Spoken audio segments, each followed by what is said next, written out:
Good day, here are the headlines from the Philippine News Agency. We start the news with the nation's celebration of the National Language Month or Buwan ng Wika, which kicks off today. President Ferdinand R. Marcos Jr. has called on Filipinos to love the country's national language, emphasizing its significance in achieving unity and strengthening the Filipino identity. In his message for the celebration of the Buwan ng Wikang Pambansa, the President says the occasion serves as an important reminder for citizens to love the Filipino language wholeheartedly and recognize that our inherited languages showcase our remarkable identity as a people. Former President Fidel V. Ramos signed Proclamation Number 1041 on July 15, 1997, designating August as Buwan ng Wikang Pambansa or National Language Month. This celebration coincides with the birth month of the late President Manuel L. Quezon, the father of the Philippine national language, born on August 19, 1878.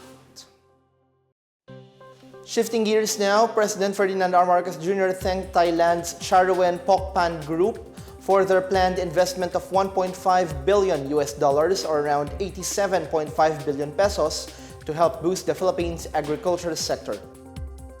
In a social media post, the President shared details of his meeting with CP Group Chairperson Supakij Chris Cheravanont at the Leperal Mansion in Malacanang on Tuesday.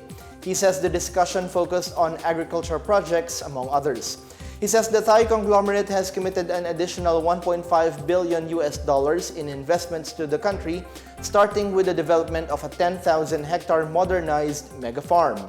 This follows CP Group's earlier announcement of a $2.5 billion investment in the Philippines after a meeting with President Marcos in May last year. The CP Group first engaged with the President during his visit to Thailand in November 2022. The Department of Agriculture assures the supply of vegetables, fish, rice, and other agricultural commodities remain stable in the aftermath of Super Typhoon Carina and the enhanced southwest monsoon. DA Assistant Secretary Arnel de Mesa allayed concerns over possible price spikes of highland and lowland vegetables. He says Calabarzon, Metro Manila's nearest source of vegetables, was barely affected, while upland vegetable prices from Banahaw are unlikely to increase much.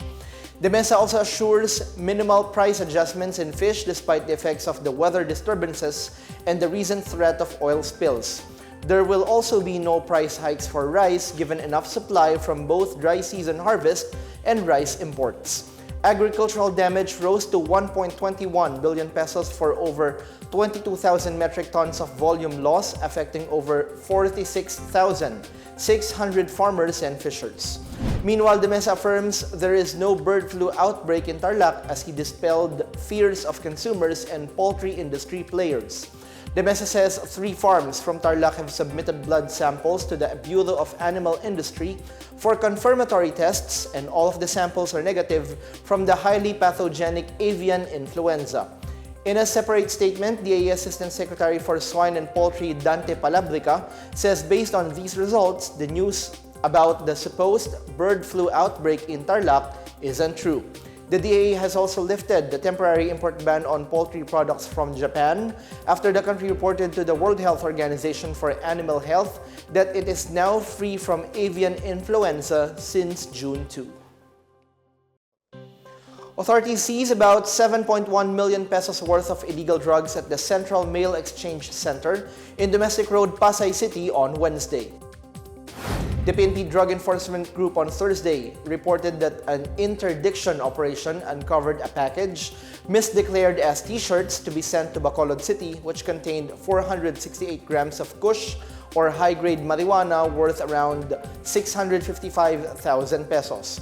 Another parcel from the United States bound for Cebu City that was declared as collectible camera film roll was found to contain 96 boxes of marijuana oil worth more than 5,000 pesos. A third parcel from Pakistan that was about to be sent to Naga Camarines Sur contained 6.5 million pesos worth of suspected shabu. The Bureau of Customs have turned over the parcels and the contraband to the Philippine Drug Enforcement Agency. In other news, Secretary Alfredo Pascual has stepped down as Chief of the Department of Trade and Industry. The Presidential Communications Office said President Ferdinand R. Marcos Jr. received Pascual on Wednesday as the Secretary tendered his resignation at Malacañang Palace. Pascual's resignation takes effect tomorrow, August 2. The PCO hailed Pascual's initiatives to uplift micro, small, and medium enterprises. It said the DTI will immediately search for Pascual's successor to ensure that its initiatives will continue in a seamless manner. In a statement, Pascual said he will return to the private sector and spend more time with his family. Pascual thanked the Marcos administration for the opportunity to serve the cabinet, calling it an extraordinary privilege and honor. He also thanked the president for letting him contribute to the nation's growth and to the administration's vision of building a bagong Pilipinas. And that's the latest and the biggest stories on the Pna Headlines. For more news updates, visit our webpage, pna.gov.ph, our Facebook and X account, Philippine News Agency. The Pna Headlines is also streamed via the Silbicio Facebook page. You may also watch the Pna Headlines through the Philippine News Agency's YouTube account and via the News and Information Bureau website under PNA News. I'm Bench Bondok. This is the Pna Headlines, bringing stories that unite the nation.